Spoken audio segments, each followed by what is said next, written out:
నమస్కారం ఘంటారావానికి స్వాగతం. ముందుగా ప్రధాన అంశాలు. చర్లపల్లి రైల్వే టెర్మినల్ స్టేషన్ ప్రారంభించిన ప్రధాని ట్రిబుల్-ఆర్ కనెక్టివిటీకి అత్యంత ప్రాధాన్యం ఇస్తున్నామని వెల్లడి.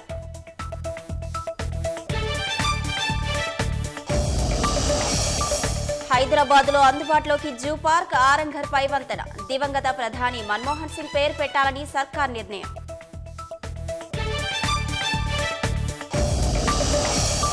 లాయర్లతో ఏసీబీ విచారణకు హాజరయ్యేందుకు కేటీఆర్ యత్నం. పోలీసుల అభ్యంతరం, మరోసారి నోటీసులు ఇచ్చిన అధికారులు.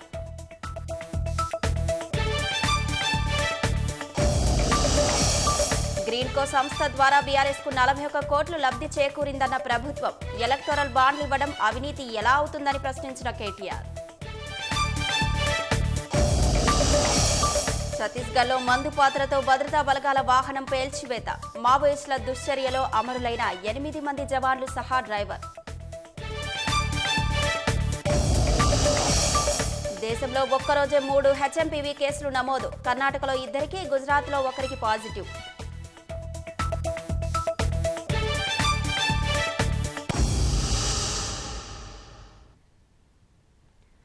ఆధునిక సాంకేతికత, అత్యాధునిక సౌకర్యాలతో నిర్మించిన చర్లపల్లి రైల్వే న్యూ టెర్మినల్ స్టేషన్ను ప్రధానమంత్రి నరేంద్ర మోదీ ఢిల్లీ నుంచి వర్చువల్గా ప్రారంభించారు. కనెక్టివిటీకి అత్యంత ప్రాధాన్యం ఇస్తున్నామన్న మోదీ చర్లపల్లి టెర్మినల్లో ట్రిబుల్-ఆర్కు అనుసంధానం చేయాలని అన్నారు. ఈ కార్యక్రమంలో వర్చువల్గా పాల్గొన్న సీఎం రేవంత్ రెడ్డి ట్రిబుల్-ఆర్ ఉత్తర భాగం తరహాలోనే దక్షిణ భాగాన్ని కేంద్రమే నిర్మించాలన్న సీఎం 2వ దశ మెట్రో రైలుకు సహకరించాలని విజ్ఞప్తి చేశారు. ప్రారంభోత్సవ కార్యక్రమంలో గవర్నర్ జిష్ణుదేవ్ వర్మతో పాటు కేంద్ర మంత్రులు కిషన్ రెడ్డి, బండి సంజయ్, రైల్వే సహాయ మంత్రి సోమన్న నేరుగా పాల్గొన్నారు. విమానాశ్రయాన్ని తలపించే రీతిలో నిర్మించిన చర్లపల్లి రైల్వే టెర్మినల్ను ప్రధానమంత్రి నరేంద్ర మోదీ వర్చువల్గా ప్రారంభించారు. అత్యాధునిక సౌకర్యాలతో 413 కోట్ల రూపాయలతో ఈ టెర్మినల్ స్టేషన్ను నిర్మించారు. కేంద్ర రైల్వే సహాయ మంత్రి సోమన్న, కేంద్ర పర్యాటక శాఖ మంత్రి కిషన్ రెడ్డి, కేంద్ర హోంశాఖ సహాయ మంత్రి బండి సంజయ్, రాష్ట్ర ఐటీ శాఖ మంత్రి శ్రీధర్ బాబు, ఎంపీ ఈటెల రాజేందర్ ప్రారంభోత్సవ కార్యక్రమంలో నేరుగా పాల్గొన్నారు. चर्लपल्ली न्यू टर्मिनल स्टेशन का उद्घाटन रिमोट का बटन दबाकर करें।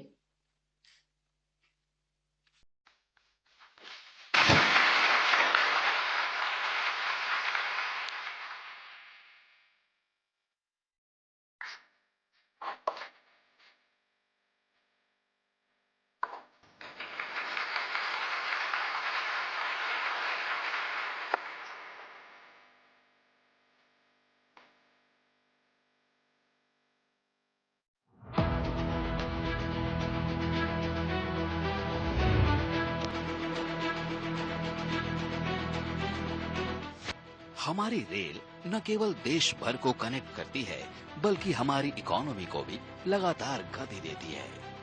बीते 1 दशक में माननीय प्रधानमंत्री श्री नरेंद्र मोदी जी के दूरदर्शी नेतृत्व में भारतीय रेल एक भारत और श्रेष्ठ भारत की मिसाल बनी है। नए क्षेत्र से जुड़े हैं, रेल तेज, स्वच्छ और ఆధునిక हुई है. చర్లపల్లి రైల్వే టెర్మినల్ ప్రారంభోత్సవ కార్యక్రమానికి వర్చువల్ గా హాజరైన ముఖ్యమంత్రి రేవంత్ రెడ్డి చర్లపల్లి టెర్మినల్ ప్రారంభిస్తున్నందుకు ప్రధానికి ధన్యవాదాలు తెలిపారు. ఈ సందర్భంగా మెట్రో రైలు విస్తరణకు కేంద్రం సహకరించాలని విజ్ఞప్తి చేశారు. రాష్ట్రానికి డ్రై పోర్ట్ ఇవ్వాలని, ట్రిపుల్-ఆర్ నిర్మాణానికి సహకారం అందించాలని విజ్ఞప్తి చేశారు. ప్రధానమంత్రి నరేంద్ర మోదీ जी को तेलंगाना जनता के तरफ से मैं धन्यवाद कहना चाहता हूं, क्योंकि बहुत सालों से ये चर्लपल्ली टर्मिनल का काम पेंडिंग पड़ा हुआ था। आज तेलंगाना जनता को ये चर्लपल्ली टर्मिनल स्टेशन बहुत उपयोग होने वाले हैं। 370 किलोमीटर रीजनल रिंग रोड अभी बनाने वाले हैं, उसमें से 170 किलोमीटर का प्रधानमंत्री जी अभी टेंडर्स भी बुलवाए। बाकी का जो बाकी है वो भी हमारे प्रधानमंत्री जी वादा किया था, आगे वो भी हमारा डेवलपमेंट में जाने वाले.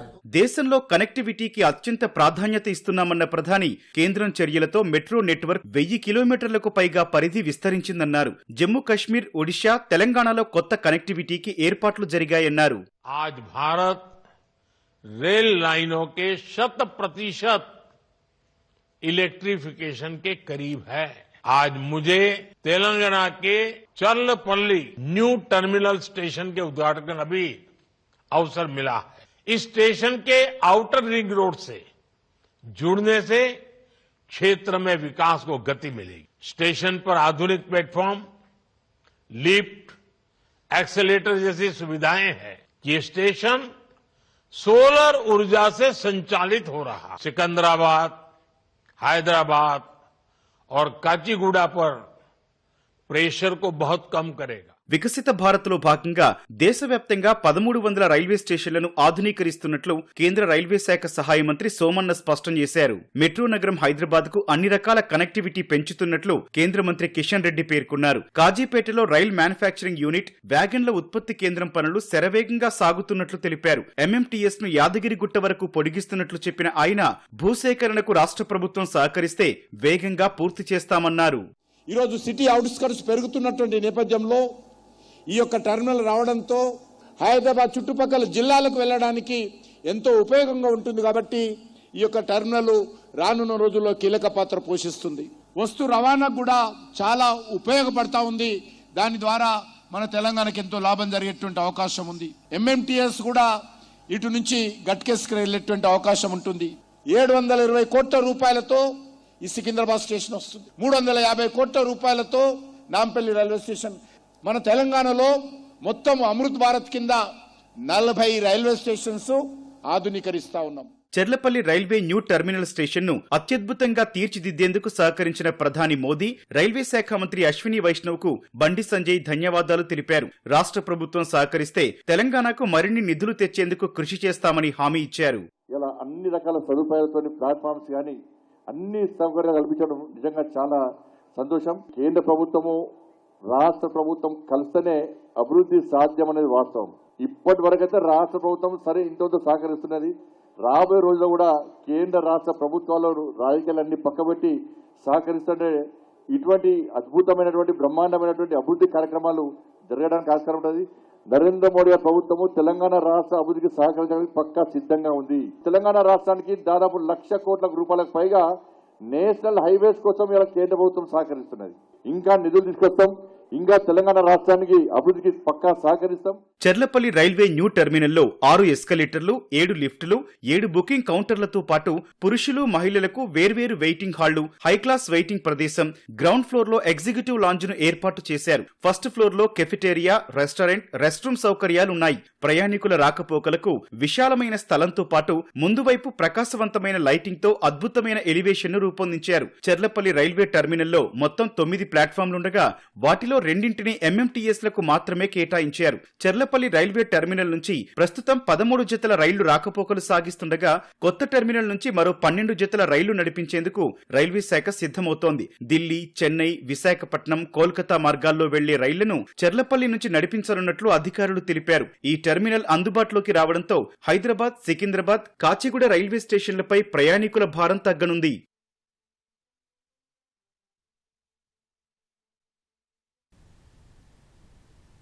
రీజనల్ రింగ్ రోడ్డు పనులు పూర్తయితే తెలంగాణ ఢిల్లీ, గురుగ్రామ్లను మించి అభివృద్ధి చెందుతుందని ముఖ్యమంత్రి రేవంత్ రెడ్డి వెల్లడించారు.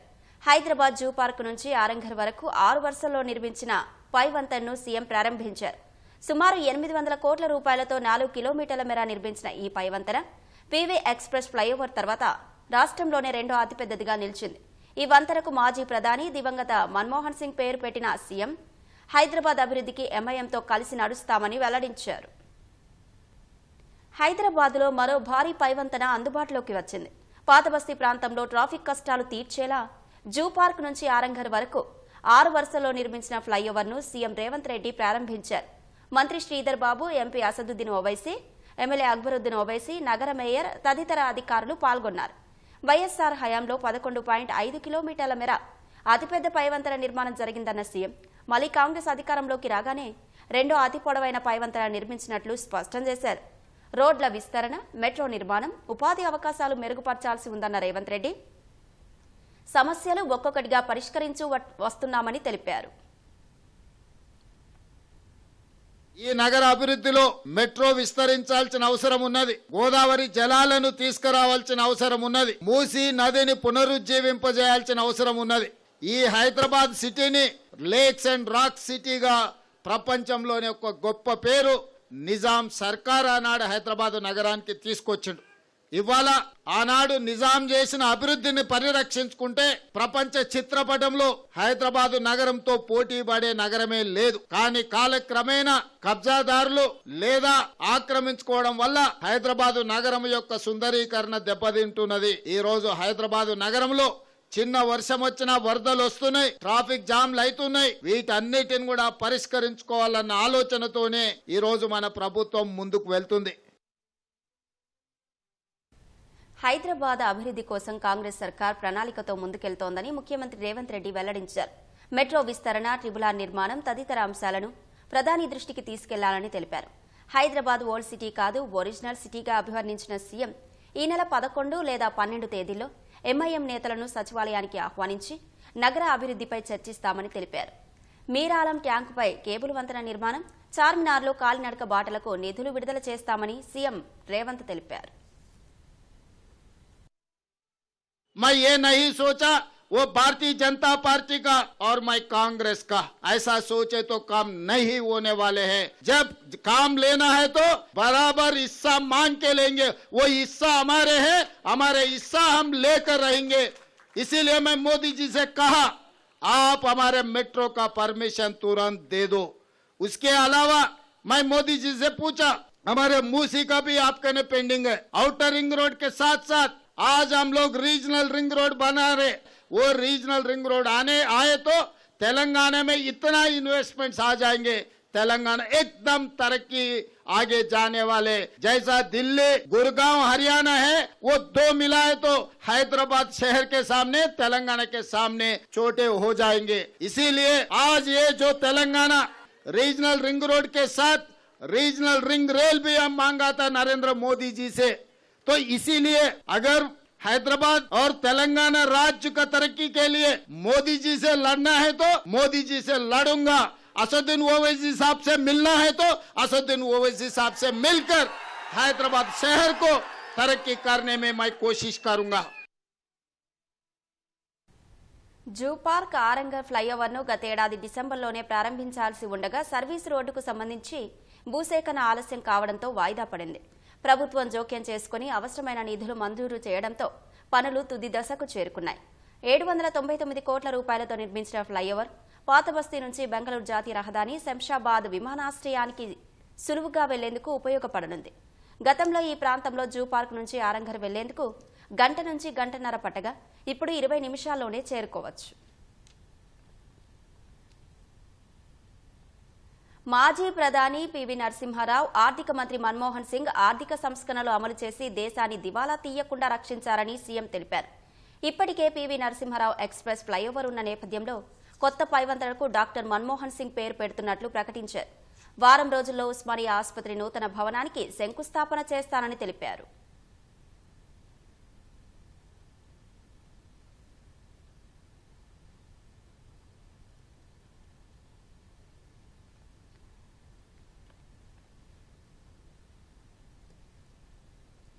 ఫార్ములా ఈ రేస్ కేసులో కేటీఆర్ విచారణకు హాజరయ్యే సందర్భంగా ఏసీబీ కార్యాలయం వద్ద హైడ్రామా చోటు చేసుకుంది. న్యాయవాదితో కలిసి ఏసీబీ విచారణకు వెళ్లేందుకు కేటీఆర్ యత్నించగా పోలీసులు అభ్యంతరం తెలిపారు. కార్యాలయంలోకి వెళ్లకుండా అడ్డుకున్నారు. దీంతో ఏసీబీ ప్రధాన కార్యాలయం గేటు బయటే లిఖితపూర్వక వాంగ్మూలాన్ని పోలీసులకిచ్చి కార్యాలయంలోకి వెళ్లకుండానే వెనుదిరిగారు. విచారణకు కేటీఆర్ హాజరు కాకపోవడంతో ఈ నెల 9న మరోసారి విచారణకు రావాలంటూ ఏసీబీ అధికారులు నోటీసులు జారీ చేశారు. ఫార్ములా ఈ కేసులో కేటీఆర్కు ఏసీబీ నోటీసులు జారీ చేసిన నేపథ్యంలో మాజీ మంత్రి విచారణకు వెళ్లగా ఏసీబీ ప్రధాన కార్యాలయం వద్ద కాసేపు ఉద్రిక్తత నెలకొంది. న్యాయవాదితో కలిసి వచ్చిన కేటీఆర్ను అనుమతించబోమని, ఒక్కరికే అనుమతి ఉందని చెప్పడంతో మాజీ మంత్రి అభ్యంతరం తెలిపారు. న్యాయవాదిని సైతం అనుమతించాల్సిందేనని పట్టుబట్టారు. అక్కడి పోలీసు అధికారులతో వాదించారు. ఈ క్రమంలో అక్కడ కాసేపు హైడ్రామా చోటు చేసుకుంది. చట్ట ప్రకారం తనకున్న హక్కులను వినియోగించుకోనివ్వాలని పోలీసులకు విజ్ఞప్తి చేశారు.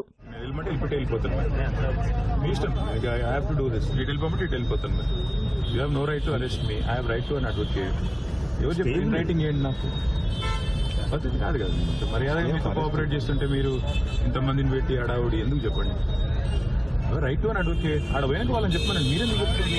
ఎక్స్టెన్సివ్ ఆర్గ్యుమెంట్స్ ఏసీబీ చేసి జడ్జిమెంట్ రిజర్వ్ అయిన తర్వాత అవసరం వెళ్ళి పిలిచాను, అయినా వచ్చినాక మీరు నా లాయర్ రాకూడదు అంటే నేను ఇన్ రైటింగ్ ఇవ్వండి, నేను లాయర్ రాకూడదు ఇన్ రైటింగ్ ఇవ్వండి, నేను ఉంటాను ఇక్కడ వెయిట్ చేస్తాను, రోడ్డు మీద ఇక్కడ ఇన్ రైటింగ్ ఇవ్వనంటే లాయర్ రావడానికి వెళ్ళలేదు, లేదంటే మీరు ఉంటే వెళ్ళిపోతాను, లేదు మీకు లెటర్ ఇచ్చి వెళ్ళిపోమంటే మీకు లెటర్ ఇచ్చి వెళ్ళిపోలేదు.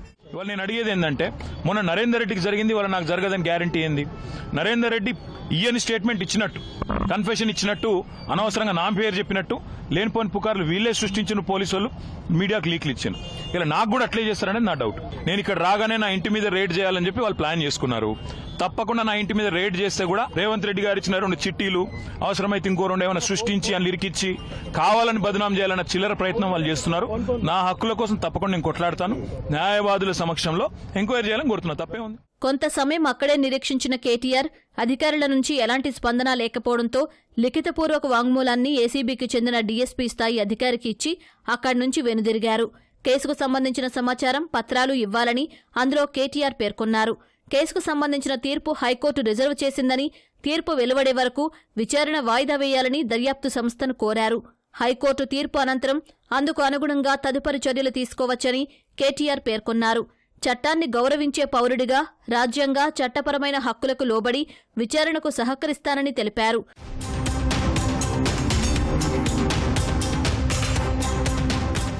ఫార్ములా ఈ కారు రేసు కేసులో ఆది నుంచి ఆసక్తికర పరిణామాలు చోటు చేసుకుంటున్నాయి. గత నెల 19న తొలుత ఏసీబీ ఎఫ్ఐఆర్ నమోదు చేసింది. ఆ తర్వాత 24 గంటల్లోనే ఈడీ రంగంలోకి దిగింది. కేటీఆర్ను ఈ నెల 7న విచారణకు రావాలని గత నెల 28వ తేదీనే సమన్లు జారీ చేసింది. అయితే అంతకు ఒకరోజు ముందే తమ ఎదుట విచారణకు హాజరు కావాలని ఏసీబీ ఈ నెల 3న నోటీసు ఇచ్చింది.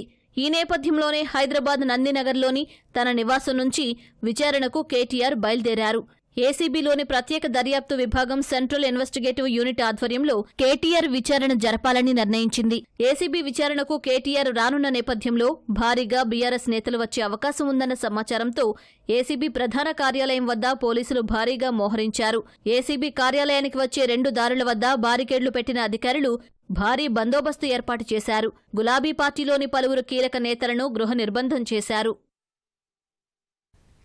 ఫార్ములా ఈ కార్ రేసింగ్ కేసులో బీఆర్ఎస్ కార్యనిర్వాహక అధ్యక్షుడు కేటీఆర్ను ఏసీబీ ఈడీ విచారణకు పిలిచిన వేళ ఈ కార్ రేసింగ్కు సంబంధించి రాష్ట్ర ప్రభుత్వం కీలక అంశాలు బయటపెట్టింది. 2023 ఏడాదిలో హైదరాబాద్లో కార్ రేస్ నిర్వహించిన గ్రీన్కో, దాని అనుబంధ సంస్థలు 26 సార్లు 41 కోట్ల విలువైన ఎన్నికల బాండ్లు కొనుగోలు చేసినట్లు ప్రభుత్వం వెల్లడించింది. ఈ బాండ్ల ద్వారా బీఆర్ఎస్ 41 కోట్లు లబ్ధి పొందినట్లు తెలిపింది. 2022 ఏప్రిల్ 8న 20 ఎన్నికల బాండ్లు, అక్టోబర్లో మరో 6 ఎన్నికల బాండ్లు గ్రీన్కో సంస్థ కొనుగోలు చేసింది. ఈ ఎన్నికల బాండ్ల ద్వారా మొత్తం 41 కోట్లు బీఆర్ఎస్కు గ్రీన్కో చెల్లించినట్టు ప్రభుత్వం వెల్లడించింది.